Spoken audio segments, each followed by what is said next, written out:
ब्रह्मा जी ने यहाँ पे सृष्टि की उत्पत्ति करने के लिए सबसे पहले यहाँ यज्ञ किया था, तपस्या की थी। और अंदर जो शिवलिंग है उसी जगह पे शिवलिंग की स्थापना ब्रह्मा जी ने। नमस्कार जी, कैसे हैं आप? मैं अंकित और YouTube पे मेरी वीडियोस आपको अंकित गौर के नाम से मिलेंगी। स्वागत है आपका मेरे पहले व्लॉग में। धर्म क्षेत्र कुरुक्षेत्र, ये कुरुक्षेत्र का व्लॉग है जिसमें मैं आपको पवित्र ब्रह्म सरोवर के दर्शन कराऊंगा। बात करते हैं कुरुक्षेत्र की। यदि आप दिल्ली की तरफ से आते हैं तो दिल्ली से कुरुक्षेत्र पहुंचने में आपको तकरीबन 4 घंटे का समय लगेगा। और कुरुक्षेत्र पहुंचने के बाद आप जो पीपली स्थान है वहां से ब्रह्म सरोवर आगे 4 से 5 किलोमीटर है। ब्रह्म सरोवर का प्राचीन महत्व है। यहाँ पे ब्रह्मा जी ने शिवलिंग की स्थापना की थी और कौरवों और पांडवों में जो युद्ध हुआ था महाभारत, उसमें भी ब्रह्म सरोवर का एक बहुत ही महत्वपूर्ण योगदान रहा है।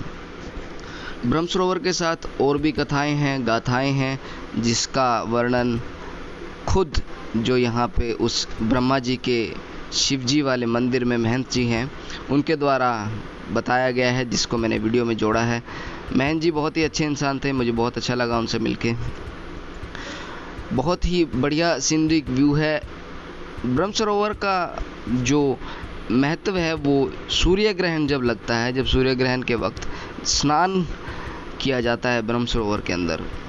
ब्रह्म सरोवर का संबंध सृष्टिकर्ता ब्रह्मा से माना जाता है। प्राचीन काल में राम हृदय व समंतपेंग के नाम से प्रसिद्ध रहा है।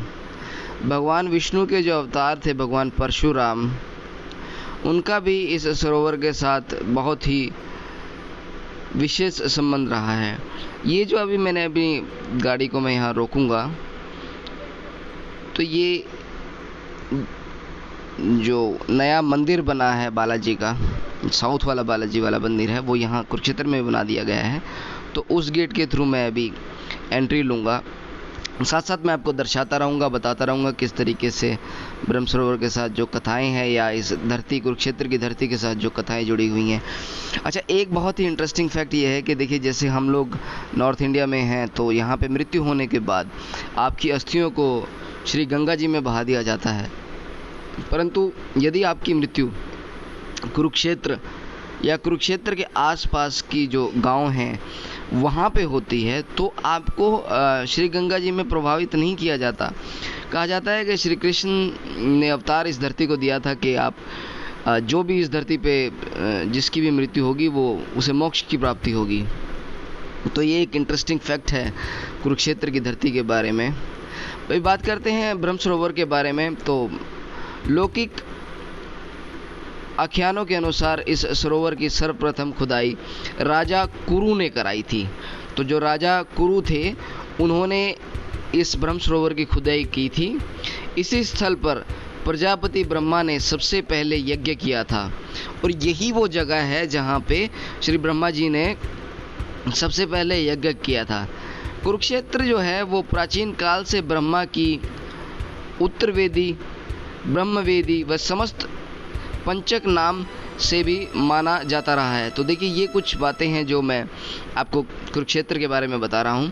कुरुक्षेत्र तीर्थ व ब्रह्म सरोवर एक दूसरे के पूरक व अभिन्न भाग रहे हैं। सूर्य ग्रहण में विशाल जन समुदाय द्वारा स्नान के लिए प्रयोग होने वाला यह सरोवर कुरुक्षेत्र सरोवर के नाम से भी जाना जाता है। ठीक है बॉस, तो अभी मैं आपको जो दूसरा गेट है इसका, जिसे आप मेन गेट भी कह सकते हैं, वहाँ पे लेके जा रहा हूँ। बहुत ही अच्छा एक्सपीरियंस था यार, बहुत ही पीसफुल एक्सपीरियंस था, बहुत मज़ा आया मुझे। कुछ उस वक्त मेरी तबीयत भी ख़राब थी, मुझे वायरल था, तो वायरल के बाद मैं ठीक होने के बाद गया था, तो थोड़ी कमज़ोरी थी शरीर में। बाकी तो इट वाज वेरी नाइस, बहुत ही अच्छा एक्सपीरियंस था। अभी मैं आपको अपने साथ ब्रह्म सरोवर के अंदर लेके जाऊँगा। उस मंदिर के दर्शन आपको मैं कराता हूँ कि किस तरीके से उस मंदिर में महाराज जी हैं, उनके साथ देखते हैं वो क्या किस हिसाब से हमें चीज़ों के बारे में बताते हैं। ये वही है जो मैं भी आपको पढ़ के बता रहा था, इसी बोर्ड से मैंने पढ़ा है।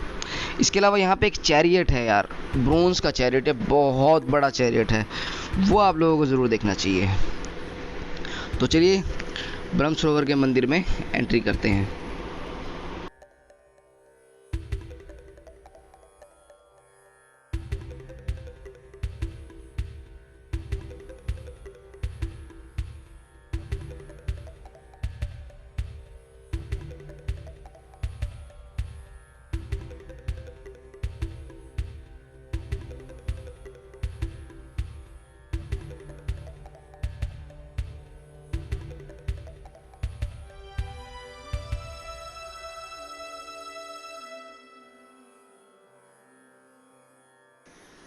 तो ये वो ब्रह्मा जी का मंदिर है जिसके बारे में मैं आपसे बता रहा था। इस मंदिर के अंदर जो शिवलिंग है वो कहा जाता है कि उसकी स्थापना ब्रह्मा जी के द्वारा की गई थी। उसी स्थान पे उस शिवलिंग था, लेकिन ये शिवलिंग बाद में बनाया गया है। मंदिर काफ़ी सुंदर है। मंदिर की जो बिल्डिंग है वो साफ दर्शाती है कि काफ़ी पौराणिक है। मंदिर के अंदर जो मूर्तियों की स्थापना की गई है वो भी काफ़ी पौराणिक हैं।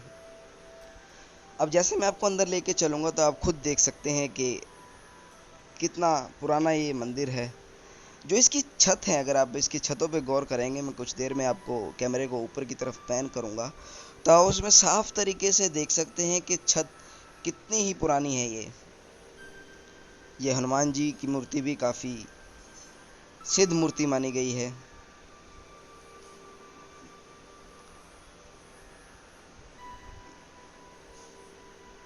अब ये जो मूर्ति मैं आपको दिखाने जा रहा हूँ वो शिव जी की है। हर हर महादेव। कहा जाता है कि ये इसी स्थान पे ब्रह्मा जी ने शिवलिंग की स्थापना की थी।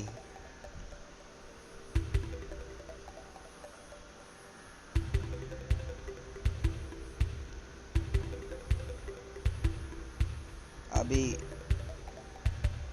थोड़ी सी आगे जाके ये देखिए, अभी मैं आपको दिखा रहा हूँ।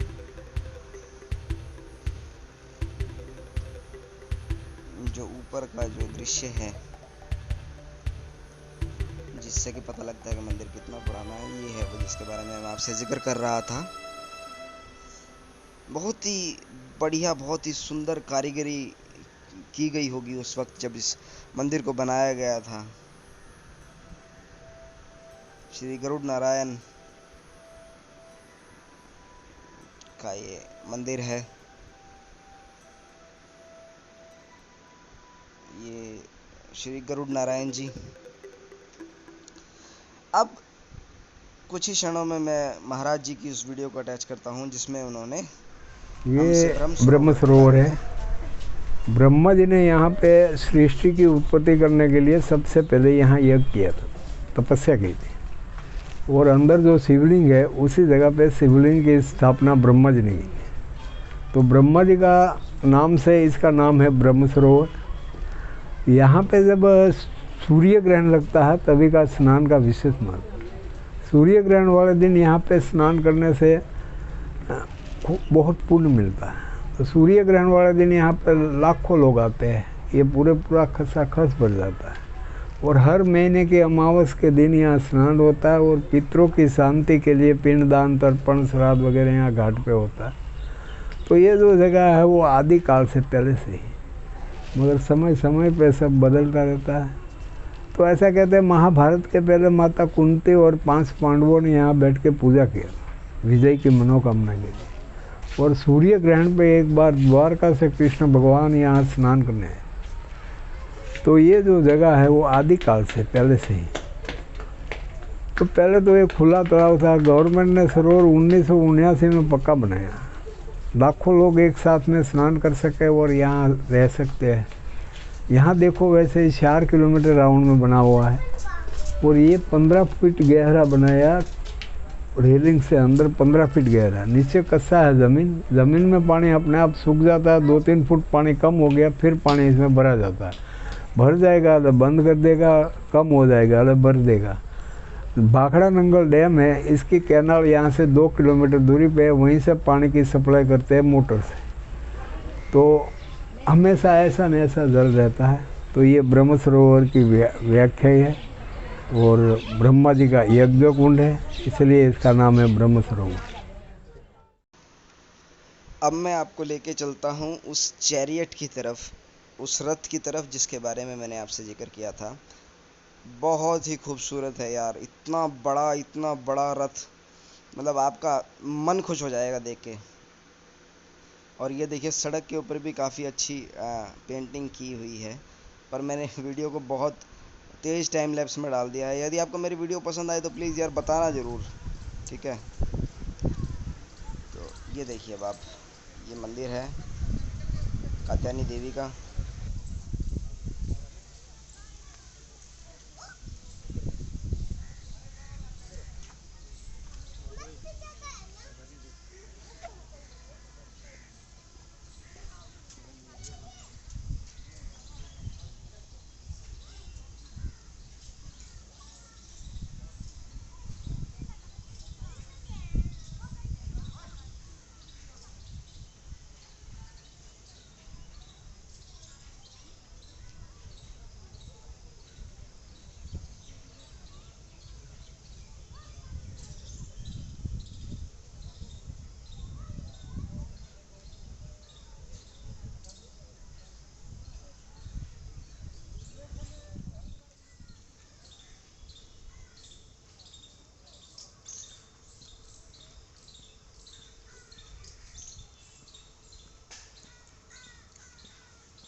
तो ये जो चैरियट है इसकी जो मेज़रमेंट है वो 50 इंटू 25 इंटू 26 फीट है।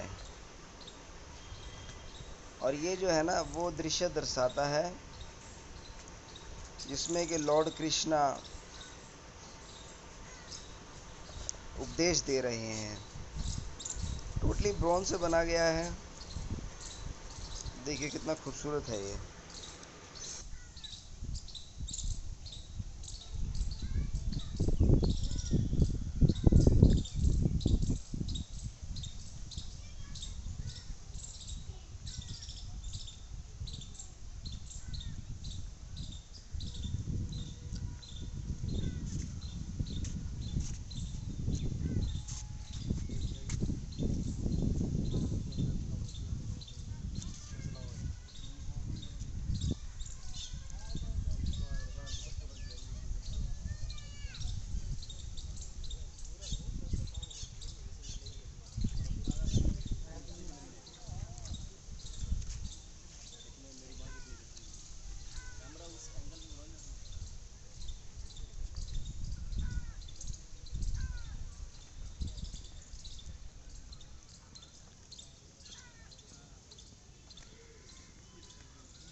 ये जो चैरियट है ना, ये जो रथ है, ये हिंदुस्तान का सबसे बड़ा रथ है और इसे बनाया है श्री रामसूत्र ने।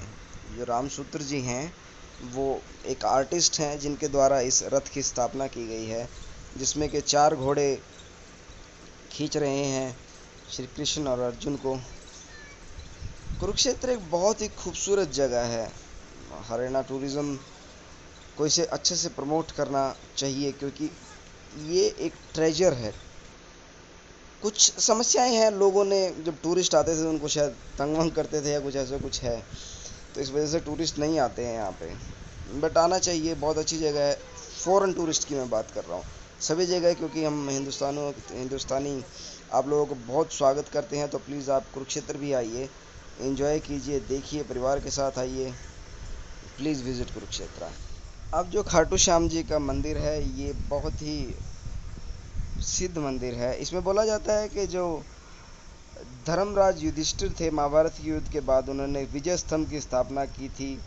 इसके अलावा महाभारत होने के बाद जब पांडवों के अंदर कहते हैं कि उनके अंदर अभिमान आ गया था, तो उनके अभिमान को तोड़ने के लिए भगवान श्री कृष्ण ने बाबा खाटू श्याम का जो सर था वो यहीं पे आके रखा था, जिससे कि पांडवों के अभिमान को उन्होंने तोड़ा था।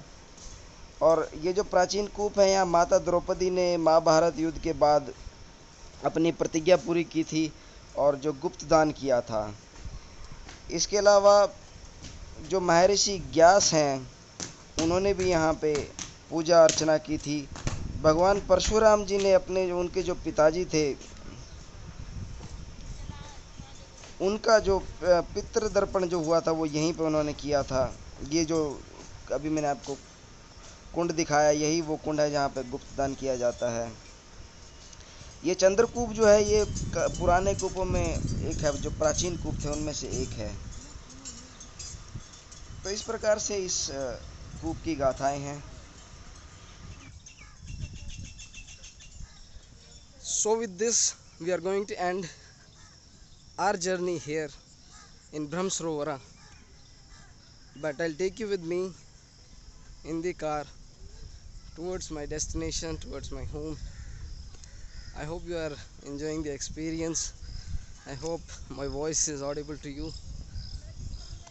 Let's see.